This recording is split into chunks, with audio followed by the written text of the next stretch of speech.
Donald Trump par l'administration américaine Obama-Clinton pour déstabiliser le Moyen-Orient et l'Afrique, cela fait belle lurette que les observateurs, les analystes et un certain nombre d'États, de gouvernements africains ont dénoncé très clairement cet impérial terrorisme qui a d'ailleurs, pour notre part, fait l'objet d'un ouvrage qui marche bien, publié en 2025, ici même à Bamako. Donc, que nous apporterait de nouveau?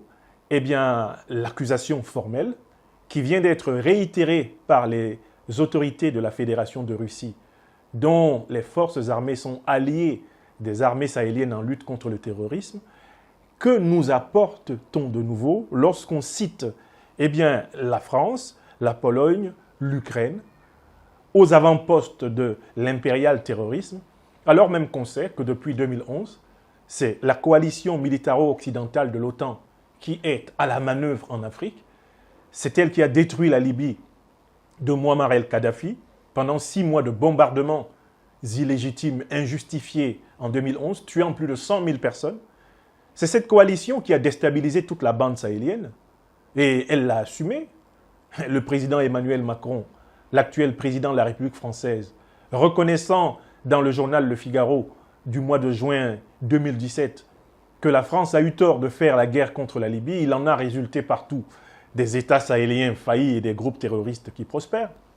Mais qu'est-ce qu'on apprend de plus quand on sait que cette coalition elle-même, par plusieurs de ses voix autorisées, reconnaît porter une grande responsabilité dans la déstabilisation du Mali, du Burkina Faso, du Niger, du Golfe de Guinée, notamment du Nigeria, du Cameroun, du Tchad.